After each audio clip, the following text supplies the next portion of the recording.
تفصیلات آپ کے ساتھ شیئر کریں۔ آسمان پر خوبصورت پنک مون یعنی مکمل چاند کا نظارہ کب اور کیسے کیا جائے گا، اس حوالے سے ماہرین نے بتا دیا۔ پنک مون ہر سال بہار کے آغاز پر نظر آتا ہے، لیکن کیا آپ جانتے ہیں کہ اس کا رنگ اصل میں گلابی نہیں ہوتا؟ اس کا نام بہار میں کھلنے والے خوبصورت گلابی فلاکس پھولوں سے لیا گیا ہے، جو نئے موسم کی آمد کی نوید دیتے ہیں۔ ماہرین کے مطابق چاند کو طلوع کے وقت دیکھنا سب سے خوبصورت ہوتا ہے۔ جب سورج غروب ہو رہا ہو اس وقت چاند کچھ زیادہ ہی بڑا اور روشن دکھائی دیتا ہے، جسے مون ایلوژن کہا جاتا ہے، یعنی ایک بصری فریب جو چاند کو معمول سے بڑا دکھاتا ہے۔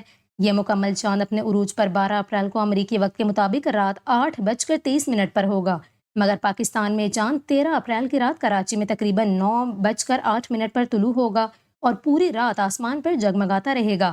پاکستان میں اس چاند کو مشرقی افق پر سورج غروب ہونے کے فوراً بعد دیکھا جا سکتا ہے اور یہ مغرب میں طلوع آفتاب تک آسمان پر موجود رہے گا۔ اگلا مکمل چاند فلاور مون کے نام سے 12 مئی کو نظر آئے گا۔ 2025 میں مجموعی طور پر 12 مکمل چاند ہوں گے، جن میں 3 سپر مونز اور 2 مکمل چاند گرہن شامل ہیں۔ ان میں سے ایک چاند گرہن 7 اور 8 ستمبر کی درمیانی رات کو کراچی میں بھی دیکھا جا سکے گا۔